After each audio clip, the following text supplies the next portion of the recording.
Hey everyone, Tech here. Welcome to Tech's Tavern. Grab a brew, pull up a chair, and let's continue. Well, actually, let's start. Correction already right at the beginning. Let's start a new LP series for Endless Space, which is now actually in final release. The last series I did on this was during the alpha and beta stages, and I'm actually surprised we got as far as we did. And now we will continue with Season 2, Next Generation of Endless Space. And hey, to my surprise, if you watched the last series in the last episode, the loading screen does seem to change from start to start. And actually, that's a pretty freaking awesome background there with those ships flying and the look of them and all. I mean, that's actually pretty awesome. So this first episode, we'll go ahead and get this one out of the way. Usually the first episode is a bit, well, it's fun because you get to see the setup, but really not a whole lot happens because we're just going to go through and set the game up, maybe do a turn or two, and that'll be about it. But hey, you have to start somewhere. So let's start a new game, and let's take a look at some of the changes they've made since the previous one, Age of the Galaxy. Number of opponents. I think we'll just, what's the difference? It's 16 systems, 32 systems. 16 is pretty tight. Let's stick with 32. And let's just have three opponents instead of 4. Let's try that. Let's go with the orange color. I'm liking that. I'm digging it. Okay, and they have like random faction. Okay, they show all the different factions there. Hey, let's just go random and be surprised a little bit. How's that sound? And see, it looks like, okay, these are all the bonuses you get with the with this particular faction. Plus 10 money or dust. Plus 1 per person. Strong alloys plus 40% on ships. Plus 10 defense. Dust impaired. Plus 25% abilities dust cost on hero. Oh, okay. That makes sense. Let's click a couple of these. Oh, I didn't see this before. And what's these dudes?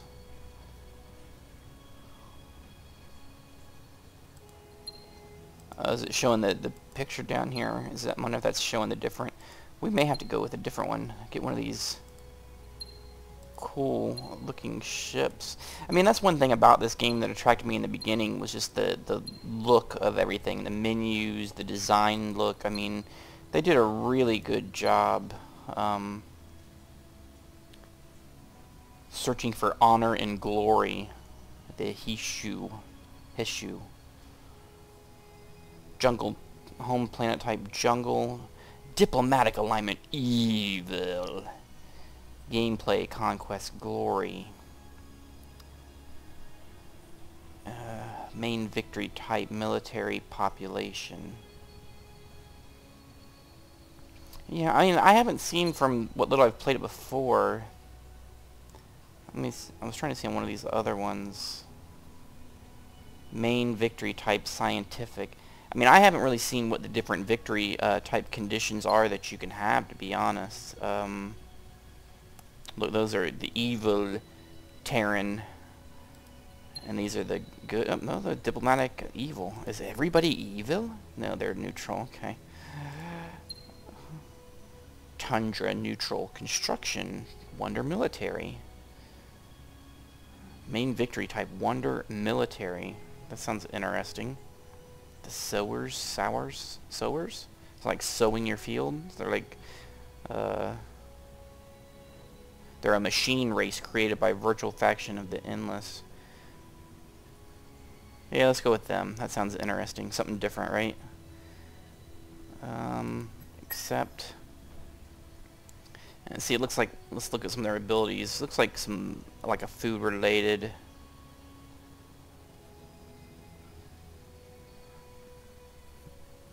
Tolerant. Okay. And we'll just go with normal difficulty. How many difficulties do they have? Oh, wow. You shall not pass endless. If this was Bowie, he might have won at the Alamo. So this is what it felt like to go up against Attila and Genghis Khan. Every bit as great as Alexander. If the British had been like this, the U.S. would still be a colony.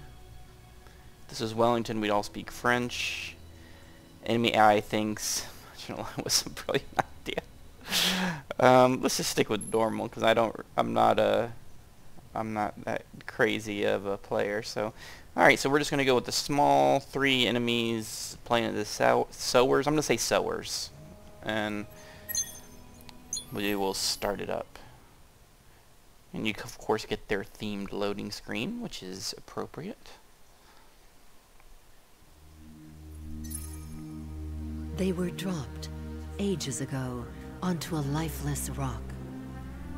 Under orders from the Endless, they turned it into a paradise. They are called the Sowers. And they seek other planets to continue their mission. For one day, they are sure the Endless will return, and the entire galaxy must be pacified for them. The Sowers will permit no living thing to hinder their holy mission.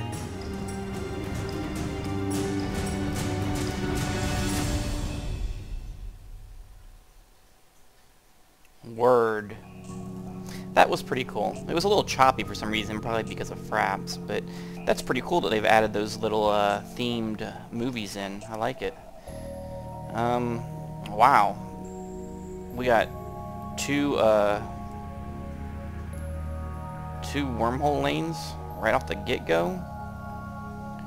Man, our starting system is like a serious hub here. Protostar, a young star that is weak and cold, little more than its molecular cloud. Colder, drier planets are common. Easily colonizable planets are rare. There is a slightly better chance of finding gas giants. Alright, so we have one lane to the protostar. We have a couple, and then we have... Okay, oh, so they have him labeled like that. Okay. That's fine. I gotta remember the stuff I've forgotten from the last one. Okay. I think this is just telling me all the heroes, alright, that are available, and we will get to that in a second. Let's take a look at our... Okay, oh, okay, looks like, do we have another planet that we can colonize? Nice.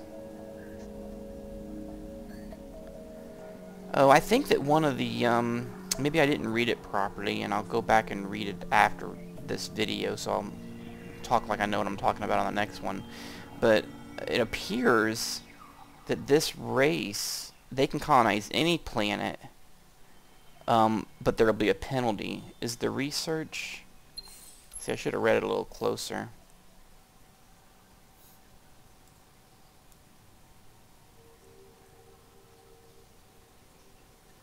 Okay. I mean, I'm assuming that's what it is, that it wasn't something they changed. I think it was just this particular race. So, we have this one colonized already. Let's go ahead and set up the, that's a pretty cool graphic there for the planet. I like that. That looks neat. Let's go ahead and set up our exploitation. And... what's the anomaly? Metallic waters. Well, it's actually a good anomaly. Usually I thought the anomalies were typically a bad, but maybe not on the beginning planet.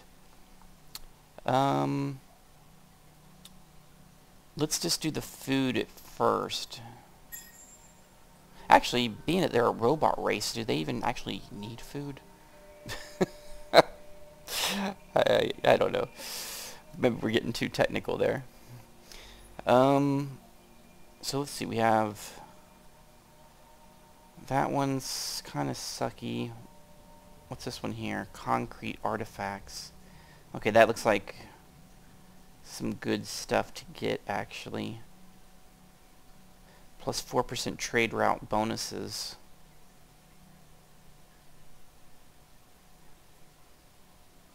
I mean, it's a small population-wise, but it has the best bonus of all the ones here.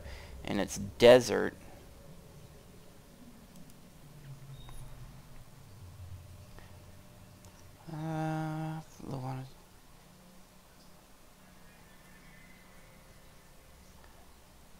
Well, how far is... What kind is this? This is a desert.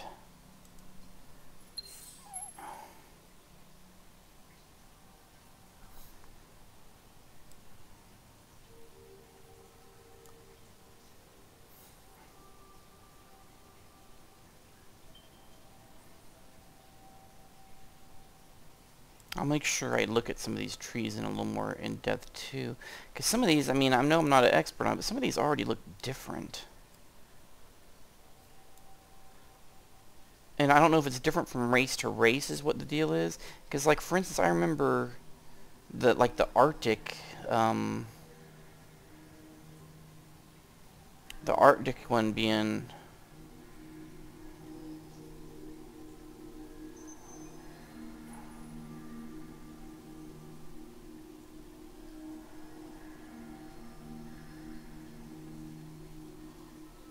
I mean, is desert and arid considered the same thing?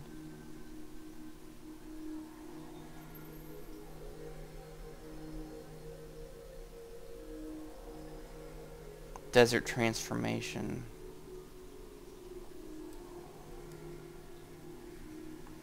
Yeah, I think they've changed some of this.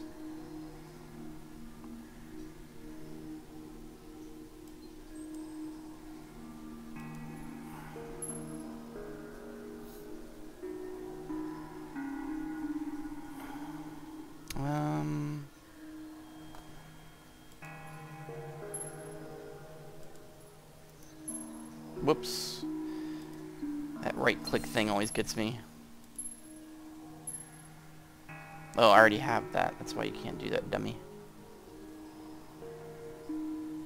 Oh, there it is. Improved desert colony. Okay, gotcha. Okay, so that removes it on that for arid, and then this removes it on desert.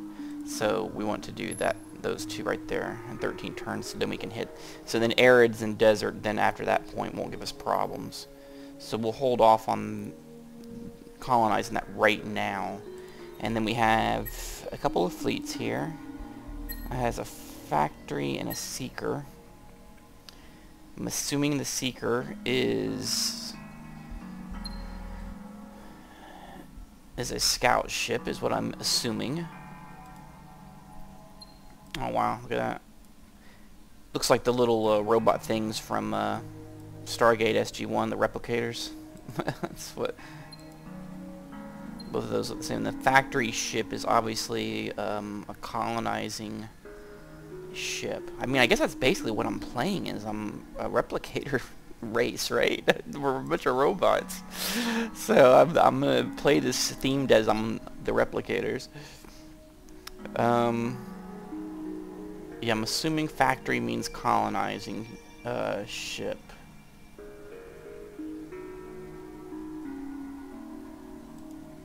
And the Thunder is probably our main battle. Well, it's kinetic, what is it? Kinetic 40, kinetic 16, kinetic 0, right? That makes sense. Okay, so the Seeker is our, which one is that? Beta? Alpha. So Alpha, we can move them, say, to here. So we can see what this one's all about. Small Baron.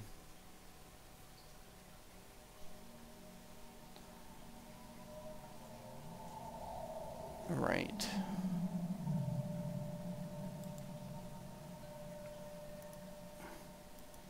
It says that can be colonized, but it doesn't belong to you yet. I don't remember it being like that before. Polar Tempest.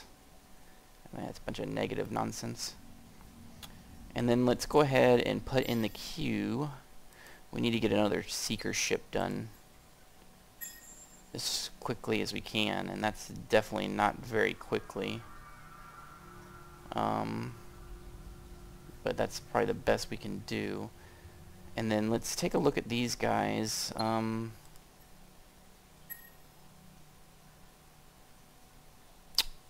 Strategy.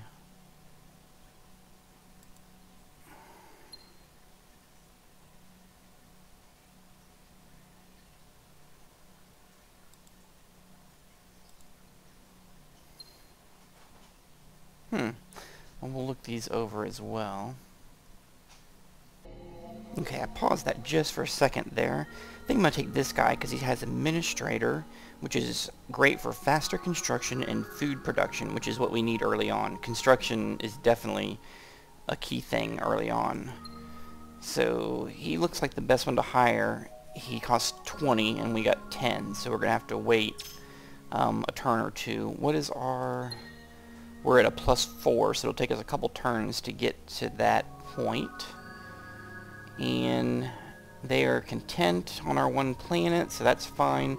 We have our research set up. I don't need to monkey with ships right this second. And we haven't really contacted anybody, right? So let's go ahead and end one turn. Well, do we want... No, we don't want them to move over to here yet, because I don't think I want to colonize either of those.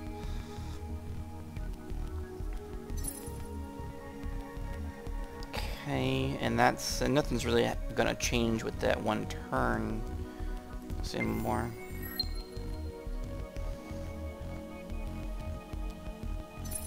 Well, actually, I guess I could have sent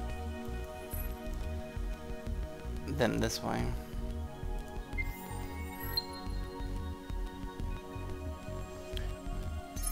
Alright, so we ended that research, and we have the next one already ready. None of those were arid.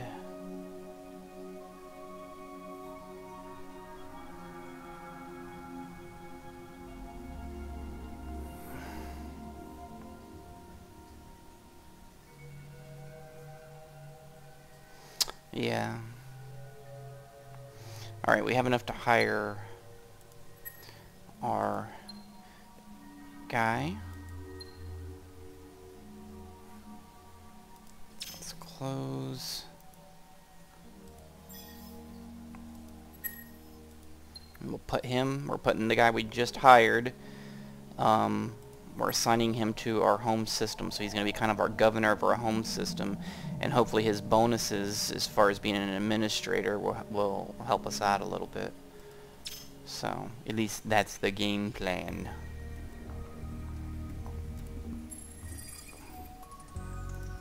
We'll get our colony ship going here soon.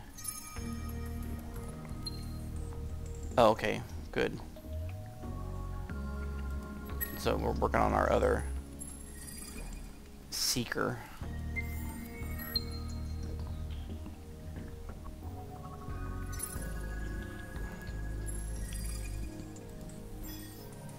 Let's take a look at our cab. We have an Arctic, a Tundra, and a medium Tundra.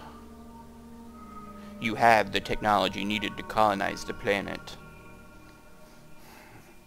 Toxic. That doesn't sound good. But this one looks good. Voidstone. That looks excellent. We need to get our colony ship to our cab immediately. I'm sorry, our factory ship.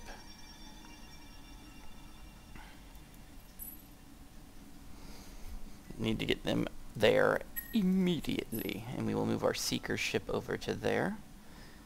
Alright, that's looking good. We found a really great place. We're gonna hit that system and this system. This system here, I mean, this is a bad, small population planet. This one ain't a whole lot better. I don't know, we'll see. We'll come back to that. If nothing else, I'll set a ship on it to keep it from spawning pirates or whatever. But we still have a little bit to map out here. So let's end one more turn so we can see this other system.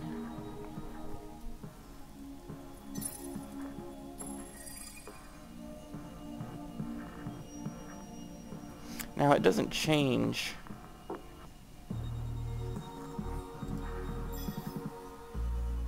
It doesn't change these. I want to... See, I wonder what the penalty is if I colonize this.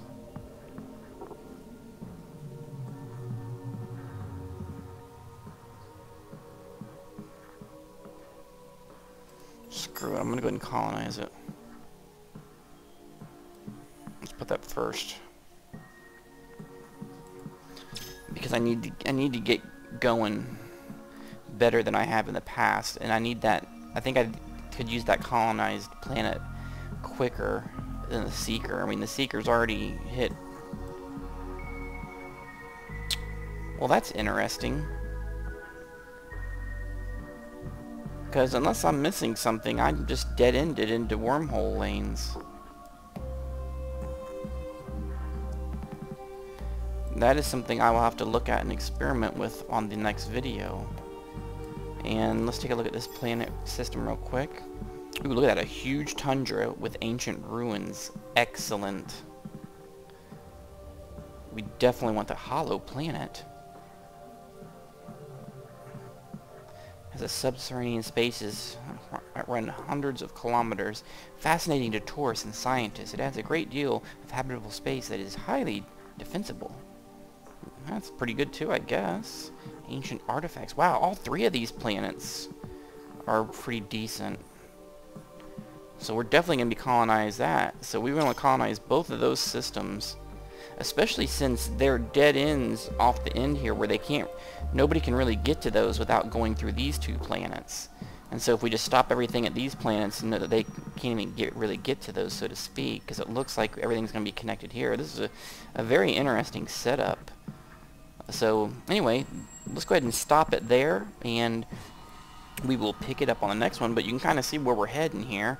We need to colonize a bit more on our home system, at least protect this one, but then really focus some colonization back here on these systems. And that is kind of where we want to go. So again, thank you for joining me for Season 2 here, Episode 1. And once we complete it, we'll try to get the DVD box set released. But anyway, thanks again for watching. Leave your comments, questions, ideas, suggestions, and everything else here at the tavern, and I will get back to you on the next one. Thanks.